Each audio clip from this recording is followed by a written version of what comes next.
suffer, as a result, suffer dearly from them.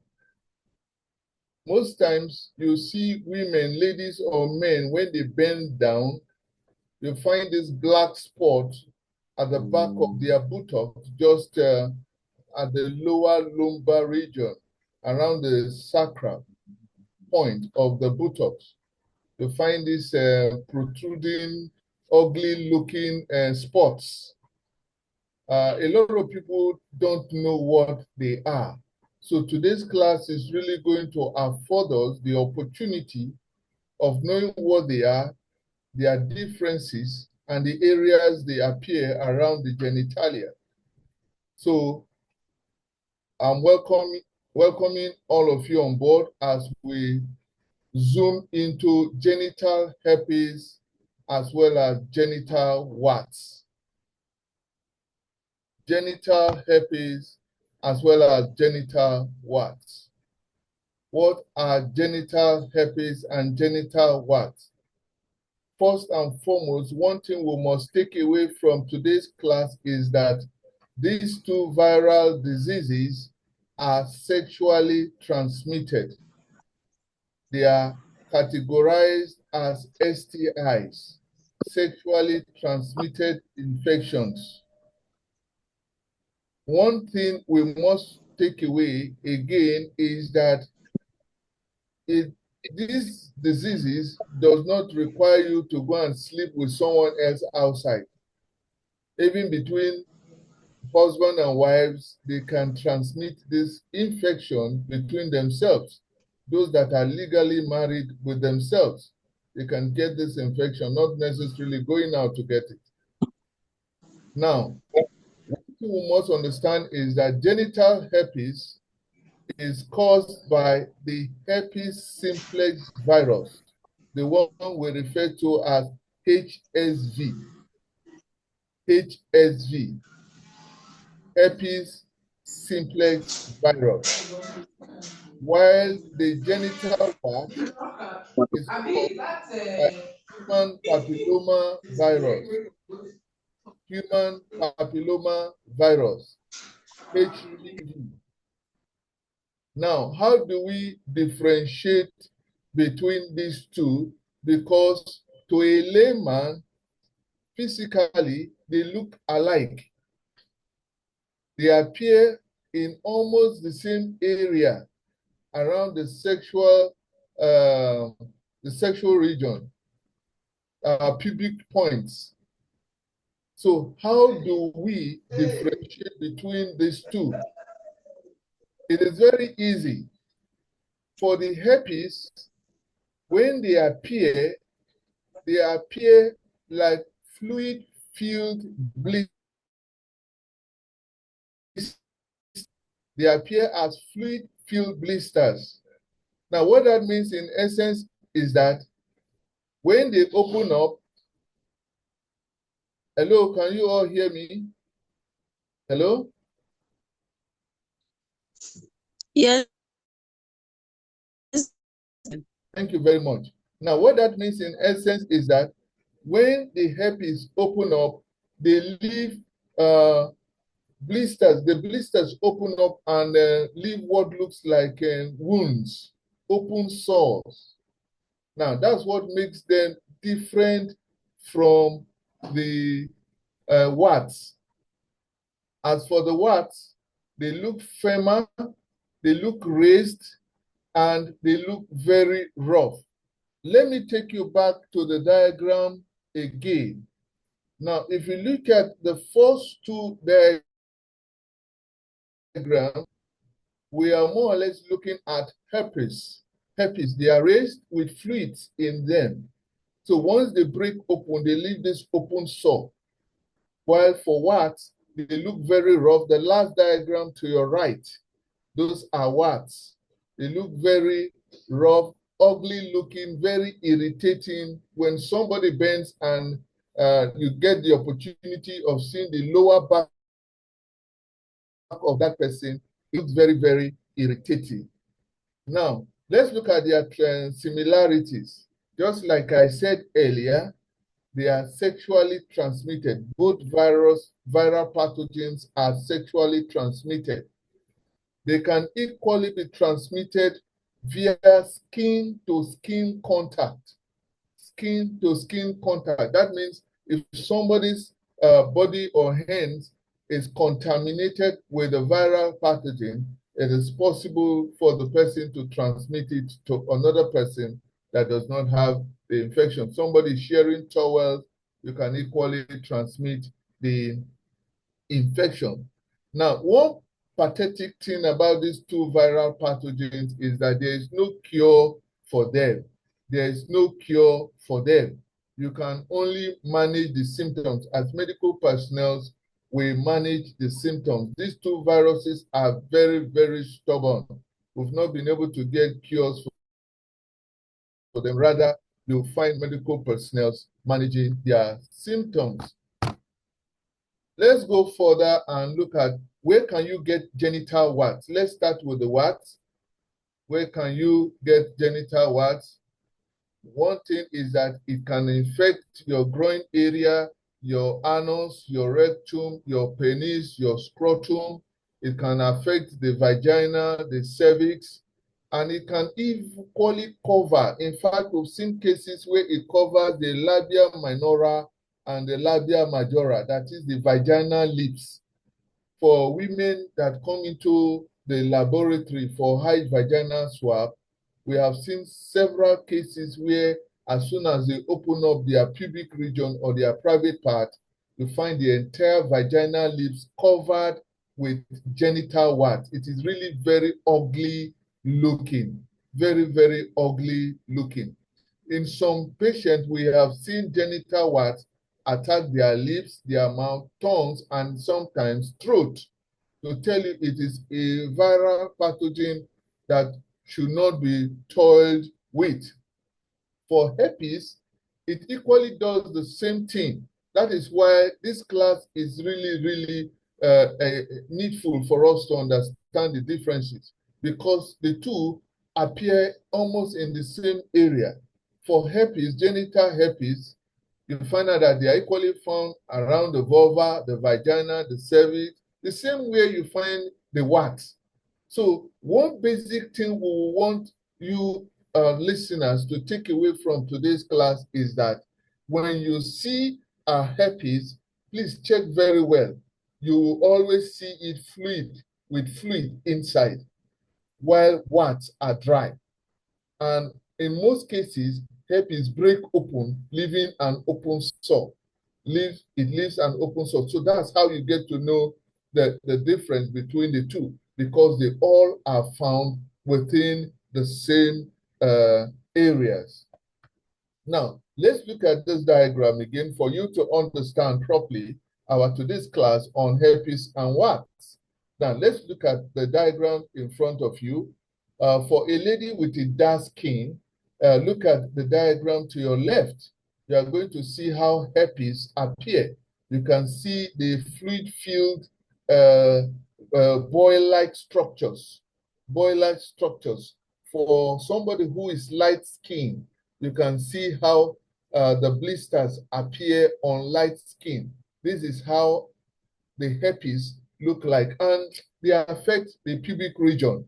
They affect the pubic region, just like I said earlier in my opening slides.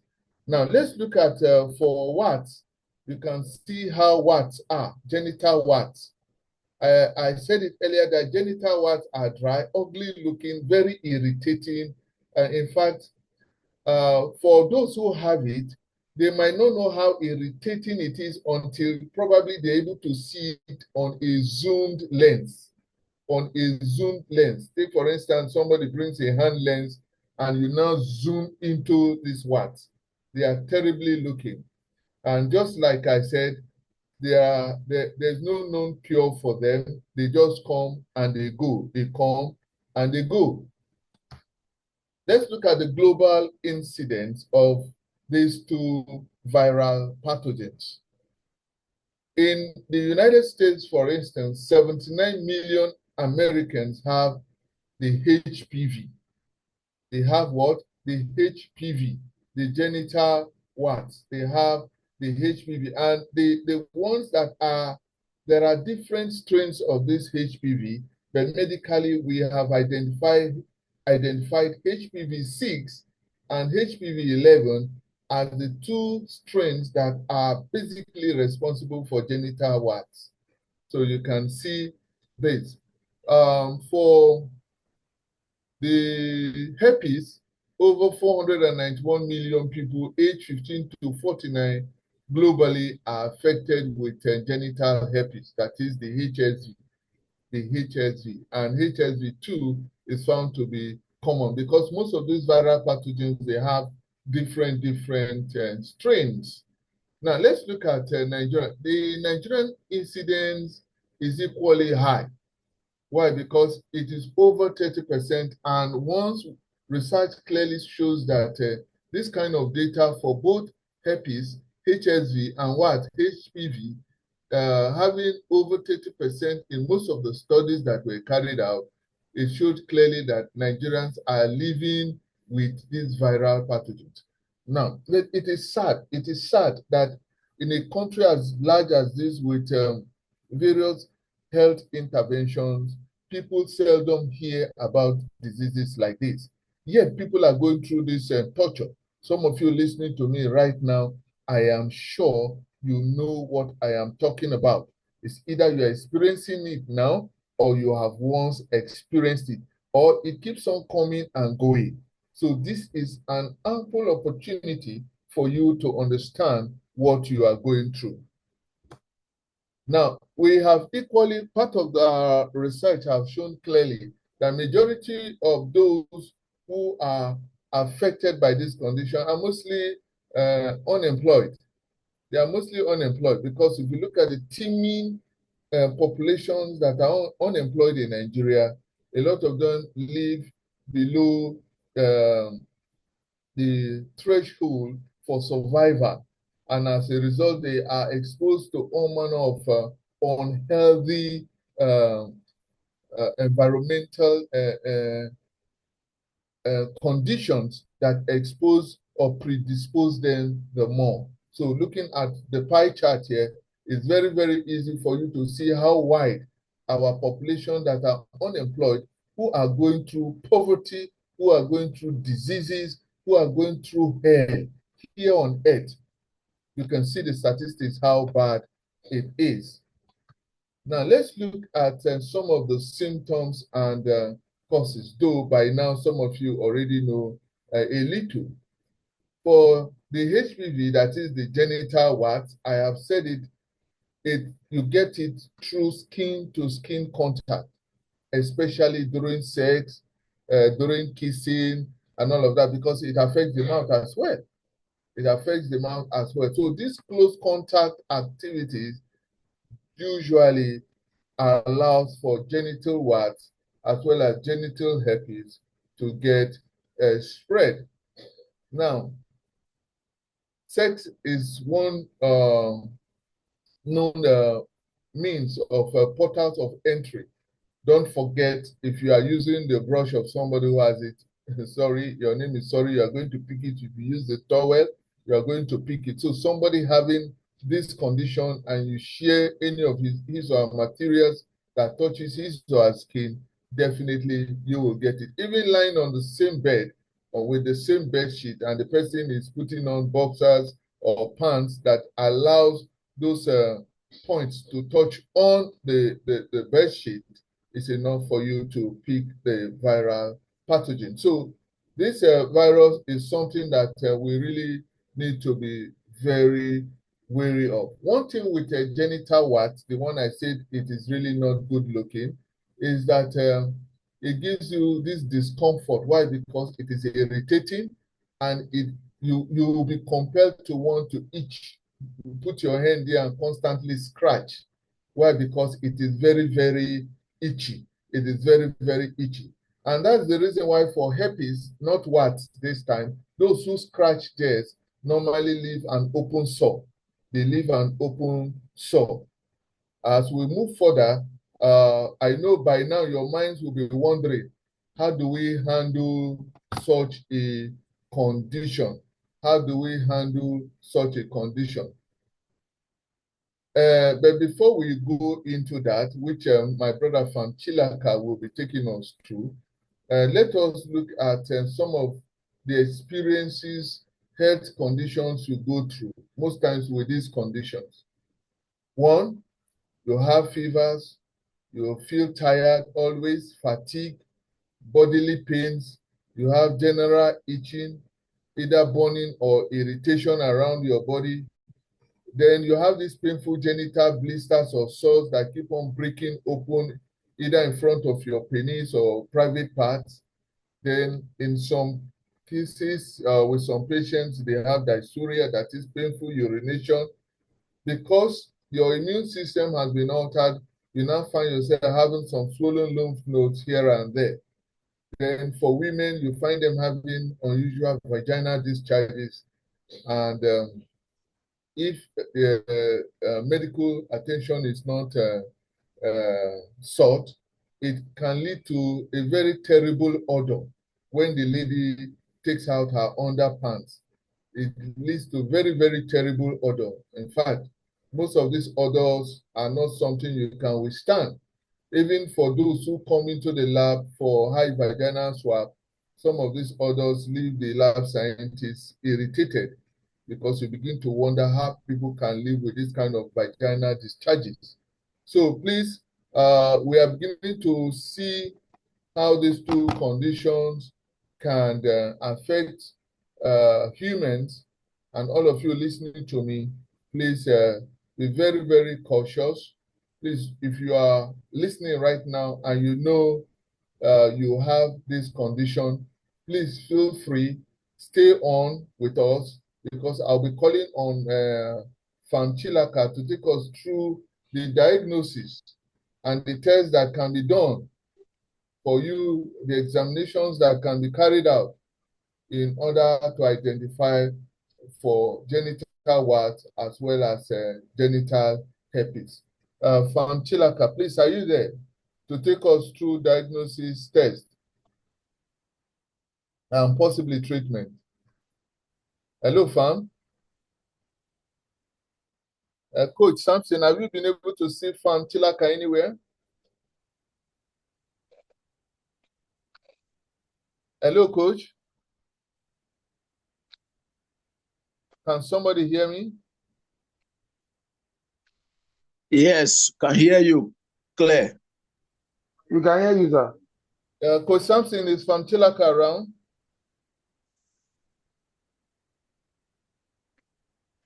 Hello, Coach. Coach Sampson. I've not seen him on the. Okay, let's just go. Okay, let me just go through diagnosis and test. Now, one thing that is interesting about these two viral pathogens is that there's always need for a physical examination. Why? Because even you, as the carrier of this condition, you can see it with your physical eyes. So once you visit the medical personnel, they do what is referred to as a pap test as part of the pelvic examination in order to identify the changes that are occurring as a result of the presence of these genital warts. Sometimes the medical personnel may carry out what we call a colposcopy. That means examine the site as well as a biopsy of your vagina and cervix can equally be carried out. Now, there are so many other physical examinations that are done even on the open source, especially if this case has to do with genital herpes. But notwithstanding, again, the health personnel will want to carry out other tests in order to rule out the presence of other sexually transmitted infections like HIV, like syphilis, like gonorrhea, like chlamydia. Now, they want to rule out the presence of these ones. But in some cases, we'll find people who are exposed to some of these sexually transmitted infections equally having other sexually transmitted infections like HIV, some gonorrhea, some syphilis, and some all of the above. And in such cases, we know that such a person might be either a commercial sex worker or a person that gallivants with, especially from one place to the other. So listening to me here, I want to plead with you that if you know you are this kind of a person that cannot keep one partner and you have to move from partners or from one bed to the other, you stand the risk of exposing yourself to this sexually transmitted infection. Just like you have seen from the diagram, it is not something we want to wish on any of our members or anybody that we love so much. So please be informed. There are various management and treatment options. Just like I said, this thing will always go, but it will come back after some time. Depending on your immune response, it might take a longer time. For some, it might not just come back, but it is there. So you find the medical personnel carrying out electrocautery, that is electric current burns on the warts. Some they do freezing, some they carry out laser treatment, some loop electrosurgical excision procedure, that is LEEP. Some carry out topical treatment, that is on the skin, while some might just go ahead and do outright surgery. Just like the diagram you saw on the warts, it's not something that you want to leave on your skin for long. So for some people, they might just go out for an outright surgery to get it out and continue taking one or two medications to keep them at bay. So these are some of the management procedures that are carried out.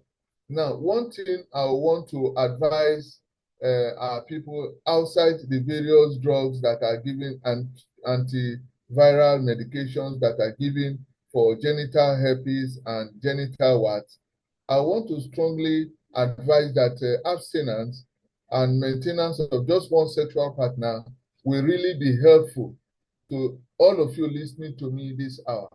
This disease condition is not something you want to play with or toy with. We already have more than enough problems in our hands as Nigerians. We should not use our legs again to waka kurukere to go and bring more problems. So please, I want to advise us listening right now. At this juncture, please permit me to invite Coach Samson to take us through our Super Life products that God have been using to help those who are going through this condition of genital herpes as well as genital warts. Once again, thank you for listening and God bless you. Coach Samson, you have the floor. Wow. Good evening, everyone. Again, thank you so much, Dr. Rose. Please, let's, appreciate Dr. Rose. Let's type and say thank you, Doctor, for that powerful presentation. Let's. I want us to see comment, please. Let's make some comment and let's give him the power emoji. Okay. Pam Chilaka is available. Pam. Hello, Pam. Yeah, well done, sir. You are available. Yeah, I just joined you now. Okay. Can you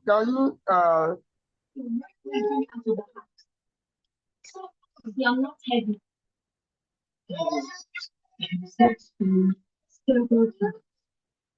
Okay, so quickly, I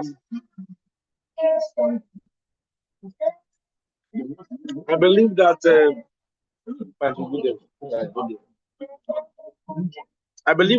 Prof had mentioned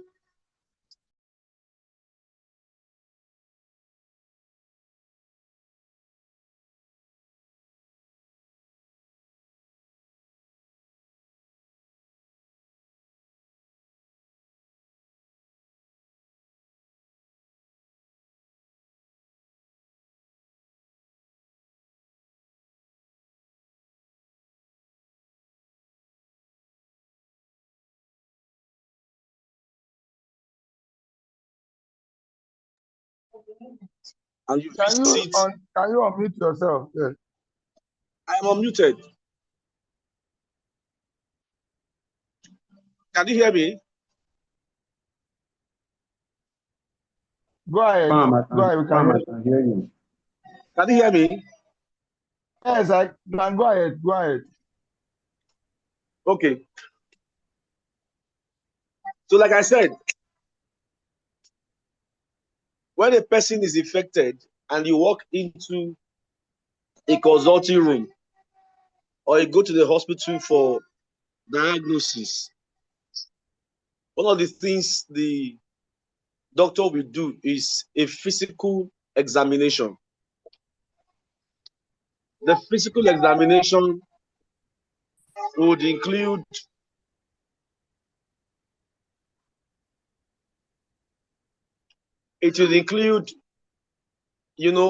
checking for signs of the herpes lesions and also blisters or sores, because when a person is infected with this virus, one of the things you observe is that the genitals would have lesions, right? Lesions like blisters. There will be some certain kind of blisters that look like small boy around the genitals. So there will be a physical examination by the HCP or the doctor to streamline the cause of the problem. And so when he sees or notices any of these lesions around the genitals, especially when they have some kind of whitish coloration, right? It could be suspective for a viral infection, and most notably the herpes virus. Again, you also want to conduct what we call a medical history. In the medical history, he wants to ask you questions. Questions like how often you have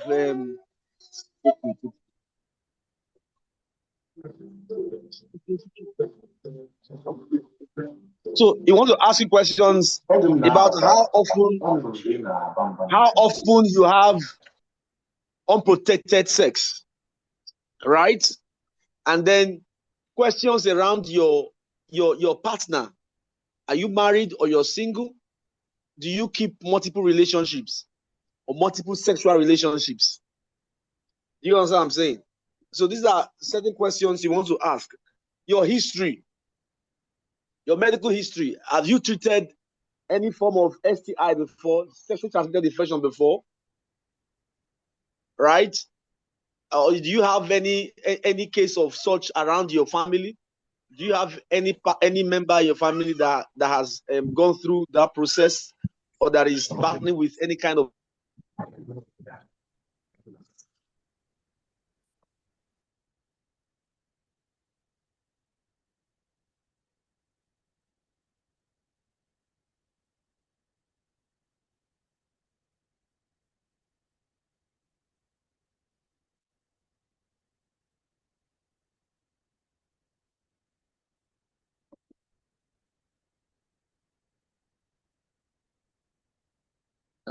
Farmer, unmute yourself.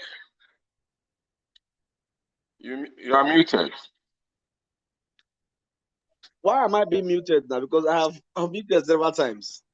I think it's Somebody's okay. So I don't know where I stopped. So I said upon the checking the physical examination, right? The HCP want to conduct what we call a medical history assessment, and questions like the state, the health state of your partner.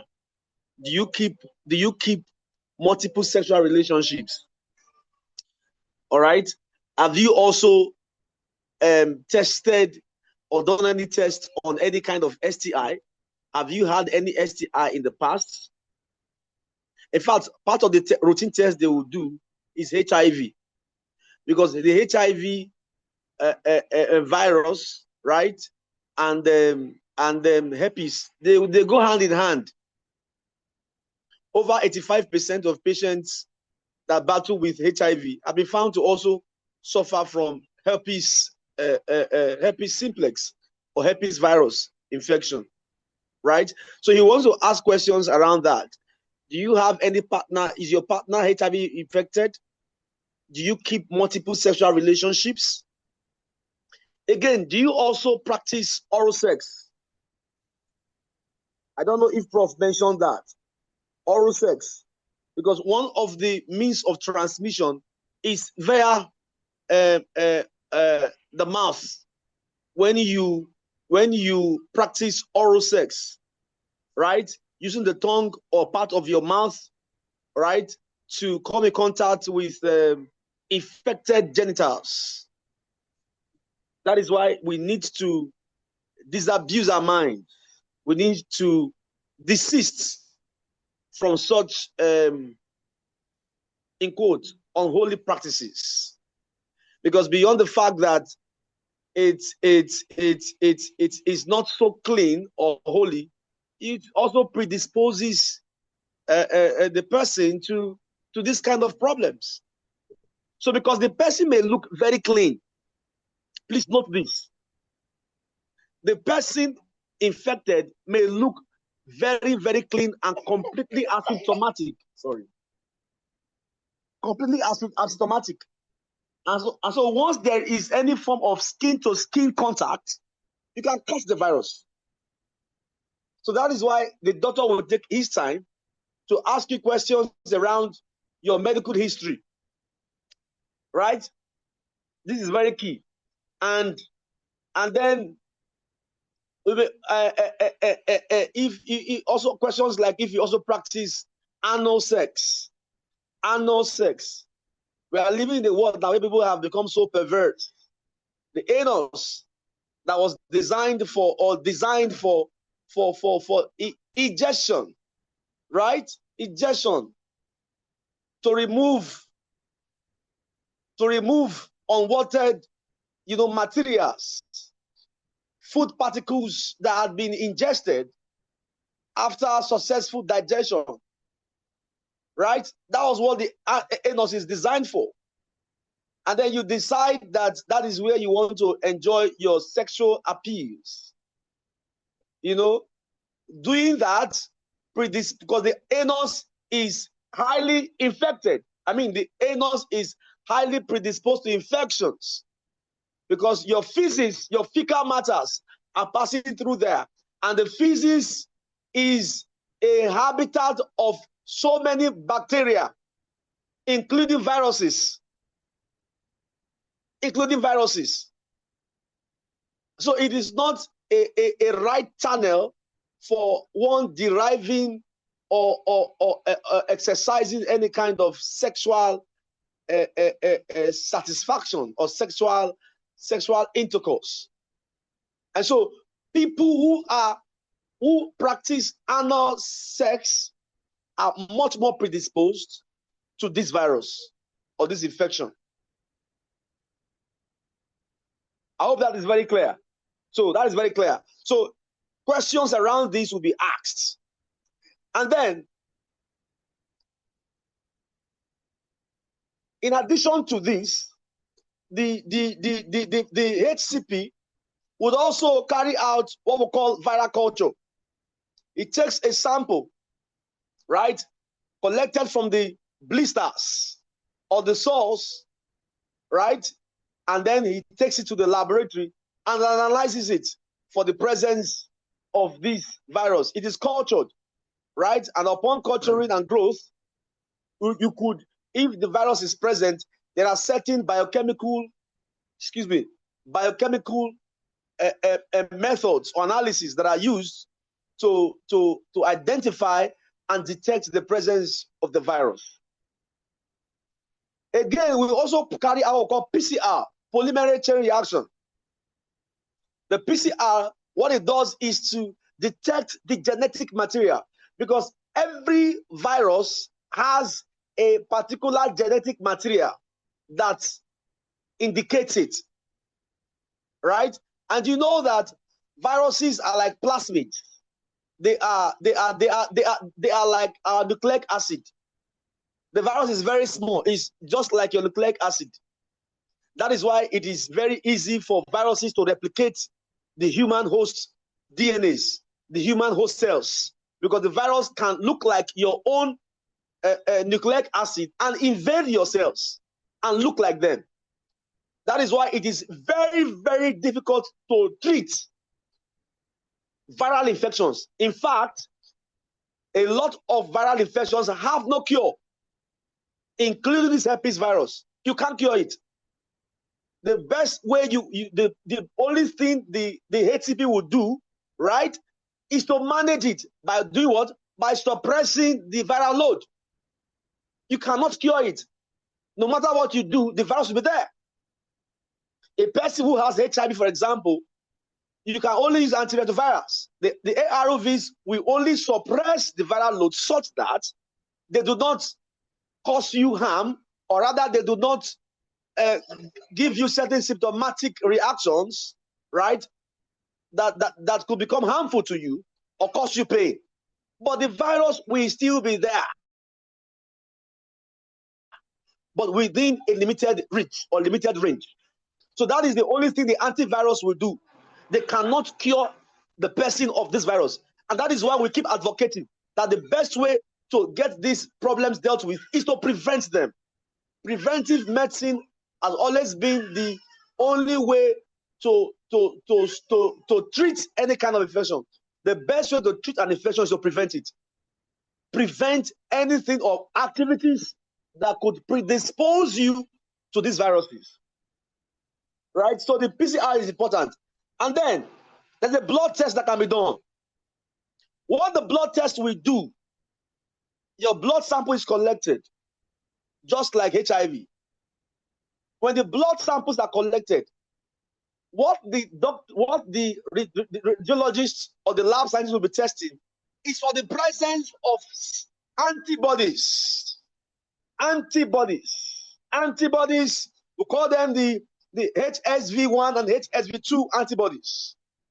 These antibodies are produced by your host cells, by the defense cells, when the HSV, the herpes simplex virus, is identified.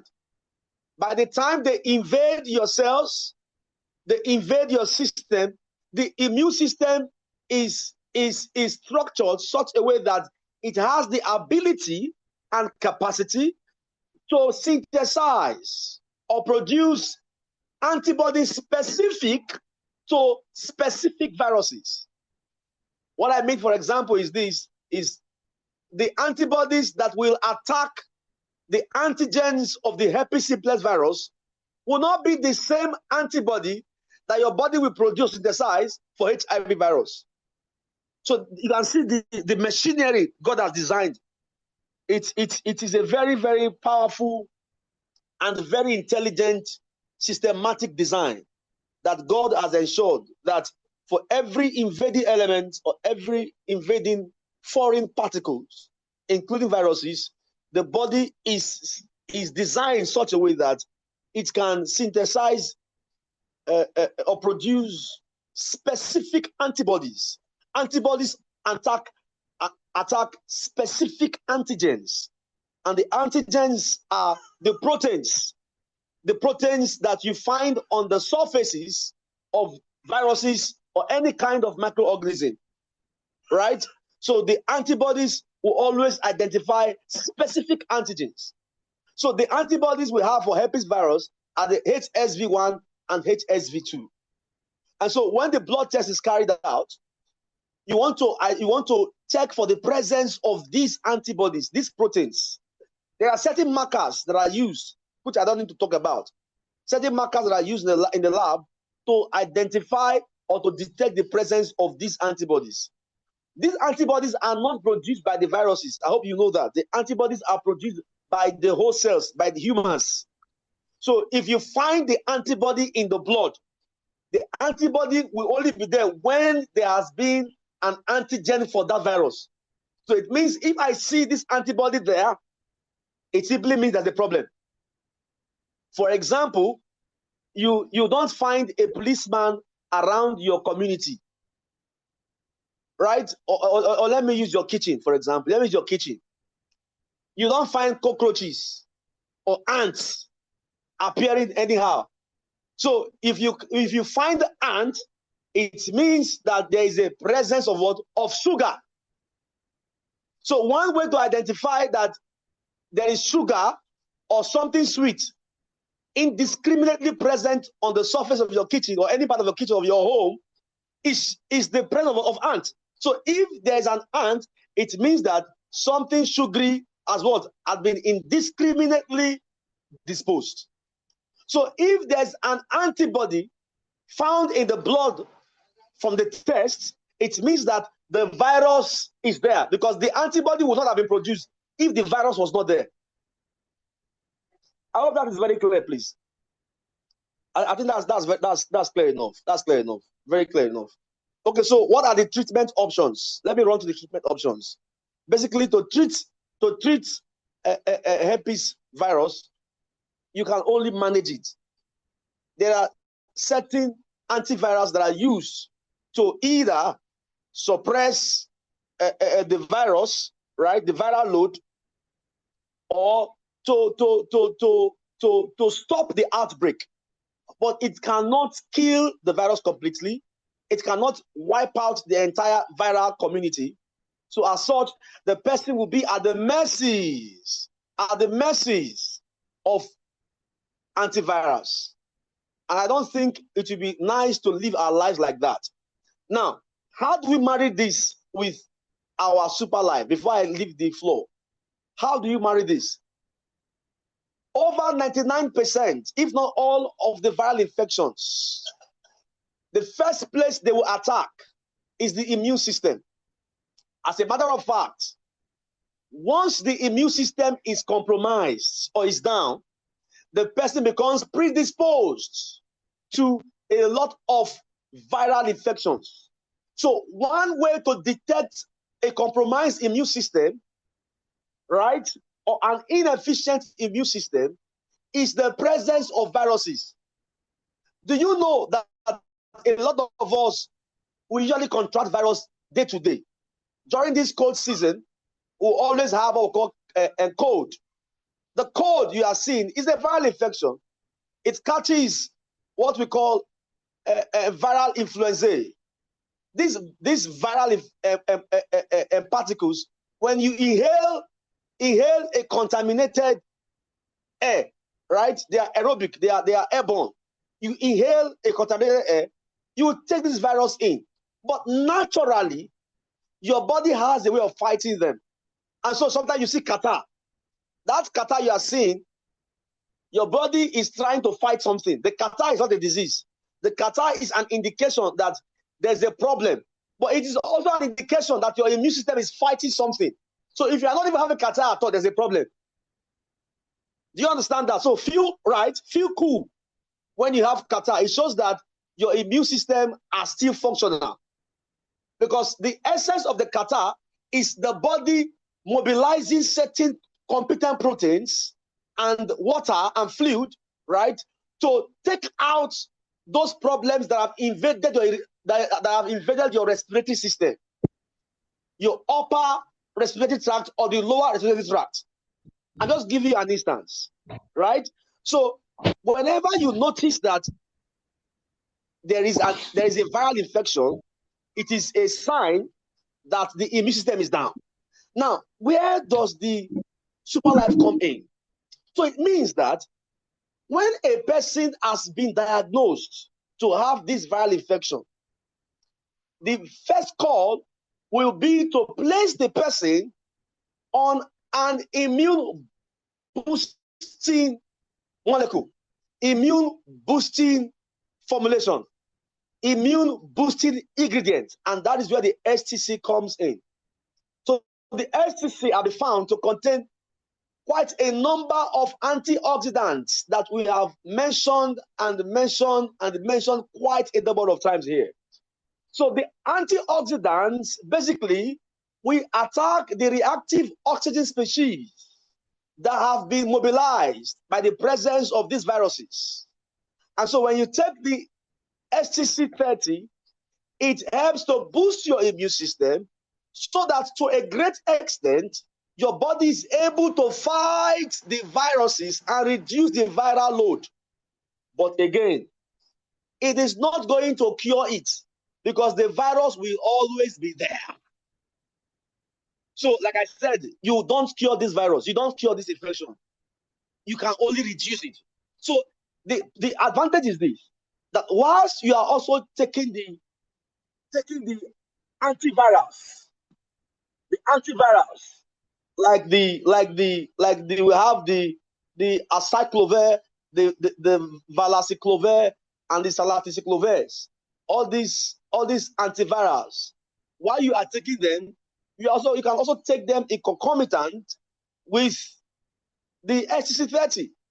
So that one boosts your immune system and also helps to get rid of the inflammations, because the presence of the lesions and the blisters are also a form of inflammatory reactions. So when you take the STC30, it does two things. One, it boosts your immune system by ensuring that the antibodies, the antioxidants that you will need to get rid of the reactive oxidative species are released, sufficiently supplied, and so that your system can competently fight this viral load and suppress them to a minimal level. Again, is that the damaged cells, the damaged tissues, because when you have this virus and you are infected, especially when it is not early diagnosed or early detected, right? You are going to have some damages around your tissues around your genitals. So whilst you are also bringing down the viral load, you also need to find a way to redeem the integrity of those cells and tissues. And for you to do that, you need something that has the capacity to proliferate and reproduce those damaged cells and tissues. And that is where the HC comes in, because it's a plant-based stem cell. So the stem cells that will be mobilized by the STCs, right, will ensure that part of the damaged cells and tissues are reconfigured, and so that you can confidently and more competently deal with the infection, even much more than the use of those antivirals. Okay, so I will stop here. I think I have said what I needed to say. Thank you very much. Let me not take too much time. Wow. That is so powerful. Thank you so much, Bam Chilaka, for that powerful, extensive, explanation on diagnosis and treatment of herpes and genital warts. Like he said, this condition, we're actually not really, there's no much awareness about it, but it's present, and you can see the prevalence rate, even worldwide, even in US, or the almighty US. You can see prevalence rate in US, you can see it worldwide. A disease that is affecting over 490 million people worldwide. It's not a small disease. So that means is even also competing with diabetes, that is well known as that means because it's an infection, it's something that is not proud of, because of the causes of that infection. It is not really, people are really not talking about it, but actually it is really affecting a lot of people. And Super Life, like I said, I was even surprised when I saw it in the manual. I was even thinking probably it will not be in the manual. I saw it in the manual under page 39, where the disease condition is talk about genital herpes and genital warts, to include cervical, intraepithelial, and neoplasia, that is the CIN, or cervical dysplasia. So, and the recommended product here is FCC30 and SNC, according to Dr. Ina. I was talking about for genital herpes caused by herpes.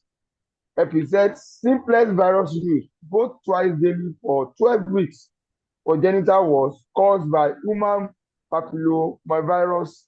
That is human papillomavirus, that is that virus. Use both twice daily for 12 to 15 weeks. That is, you should use SC30 and SNC twice daily for 12 weeks. If it is genital herpes that are caused by the simplex virus. But if it is caused by the human papillomavirus, you should use it twice for 12 to 15 weeks. Then he now said, on the follow-up and remark, said, apply SCC30 on bump or sore, like a doctor said, and the Pamtilaka said, that it could cause some sore due to the inflammation. So there can be some sore or wound in that place. So you can apply our SC30 with honey on the physical application. So clients should go smoothly clinical evaluation by the healthcare givers for vaginal speculum examination. Don't get very important. You know, we always say our products are not doesn't react to dog. You can use our product along with your medical drugs, but just make sure you give allowances of 1 to 2 hours. We advise give allowance of 1 to 2 hours before you take your medical or medication, your medical drugs, while you are taking our natural product. You know, both our stem cell and our essential, the powerful supplementation of neurons and other areas of the body. So make sure you give allowances of 1 to 2 hours before taking your drug while taking our product. Very, very important. So like Pamtilaka said, he has talked about why SCC30 has the ability to help you to fight that virus. You know, like he said, I used to say it several times, that viruses are one of the dangerous, things to fight. Medically, there are few drugs in the entire world that can actually, let's say, cure virus. Very, very difficult. And because of explain the mechanism of virus, what makes it very difficult, because the mechanism, of course, it mutates, it can spread, and because it works on our own cells, our protein, to do that, and that's why it is very important. And one of the things that is also attack our immune system first, the soldier of our body that has ability to protect us, he first attack it. So when he neutralize that, so it will be able to thrive within the system. And medically, as he was talking, I went to go, I checked, and it was known that based on the medical treatment available right now around the world, it doesn't matter where you go. Even if you like, go to China, go to America, go to anywhere. They said herpes and genital warts has no cure. It's not curable medically. Currently, based on the medical treatment that is available around the world, it is not curable. So that means it's very, very dangerous. Very, very dangerous. But thank God that we have a product that can actually minimize or even to the bare minimum undo the challenges, the virus very well. And the Pamtilaka has really explained to us why SC30 or a super life product is the best way to treat that problem, because it's a stem cell based. It can go beyond just reducing the viral load. It can also repair the damaged cells due to the inflammation that occur because of the virus. And another challenge is because when I was reading about it, that most of the people with herpes, I think that was one of the reasons why we don't know that this problem is really a big problem, because Some of them can be asymptomatic. Some of the F's on genital warts can be asymptomatic. Asymptomatic might not give a sign, a symptom for a very long period. That was what the study shows. The medical study shows that. So that's why a lot of people having this virus, and because it is asymptomatic, because it doesn't give signs for a very longer period of time, so many people, does not know that they have these challenges. So it is very, very dangerous and difficult. But thank God we have a system, a ecosystem that has ability to take care of this problem, nip it in the bud. And one of the reasons because SCRP contains high level of antioxidants, antiviral, and properties. Like look at the Sig Bottom, for example. It's a strong antioxidant that fights free radicals, reduce cells. Look at one of the advantages. Not only fight the free radicals, it also reduce cells, protect against harmful radiation, and also has regenerative and restorative effect. Look at it. That is the game changer. Restorative and restorative and regenerative effect on your body. That's what I was talking about, because it can rebuild the cells, proliferate the cells, and able to repair the damaged cells that have been damaged due to the problem, the virus, inflammation of the body.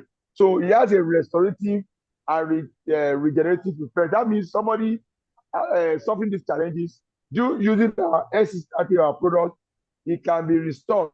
There can be restoration of the damaged cells or damaged tissues of that body. That's very, very powerful.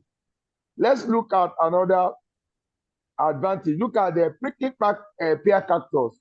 It said prickly pear cactus is loaded with antioxidants, omega-3 fatty acids, and high amount of vitamin E. It is touted for the antiviral and anti-inflammatory properties. Look at it. We're talking about viral infections here, and we have a product that contains ingredients, vitals, that has ability to antivirus. And when we say antiviral, that is anti, that can prevent it, that can fight it, and that can deal with it. So when you are taking SCRP, you are not only, have just one advantage. So if you are a user of SCRP, even if you are unfortunate to meet with a partner that is infected with this virus, because of the usage of SCRP, it can enter that virus. So it can make you not to be able to be infected with this virus, protect you, because it will make your immune system stronger because of the antioxidant properties in it, and it's also rebuild your cells. So the virus will not be able to penetrate into your system. It will enter it. It's like antiviral properties and anti-inflammatory. Look at it. And the two things about the F's and the genital herpes that it's because of the virus, it also has inflammation. That's why you're having all those stuff. So it will protect you from the viral infection and the inflammation of your system through that virus. Look at that, it's very, very powerful. So it's such as that the content of prickly pear oil can reduce inflammation as well as prevent cell damage. Look at it. Not only reduce the inflammation of the body, but can also prevent cell damage. So your cells will not be, the virus will not be able to damage the cells because you are taking a powerful product like SCC30. So that's one of the powerful advantage you have taking our SCC30. Look at it. The prickly pear cactus, this golden kiwi extract, has been used as a drug incident in China with anti-arthritis and anti-hemorrhageal properties. In general, it prevents against DNA damage by reducing the blood platelet aggregation and oxidation in the lymphocyte and strengthening the damage. These are the powerful ingredient that is used to formulate STD therapy. That is why when we are talking about any kind of viral infections, STD therapy or superlife product generally, they are the best form of medication that you can apply in the treatment or management of any kind of viral infection. Anyway, it doesn't matter the name.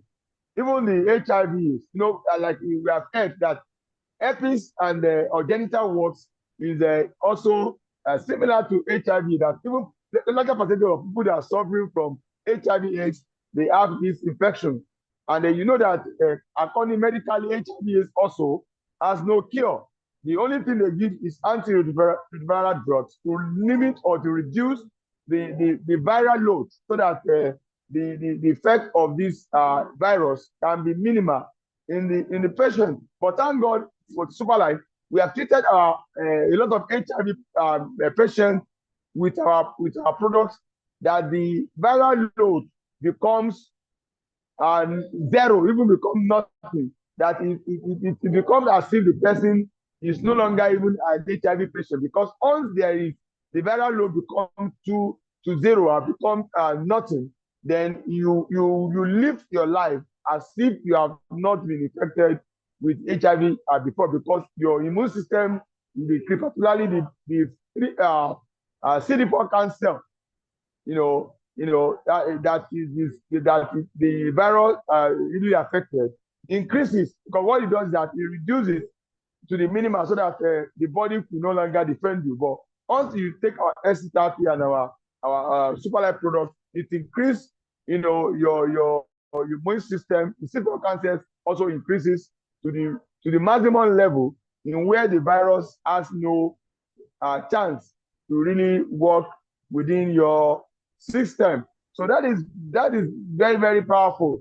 So if you have anyone suffering from this disease we have talked about this night, I can say congratulations to that person or you with the family member, that there is a solution around the corner or in your hand through our formulated product, to be able to manage and treat that challenges with no cause for alarm. The product has been proven to be very, very effective for even HIVs and other viruses. So the herpes and genital warts cannot be an exception, because this is not magical, like I said. It's about give and take, because of the presence of those vitals, that is inside our product. That is what makes it very effective in the treatment of this problem. So, like I said, you can go ahead and administer this product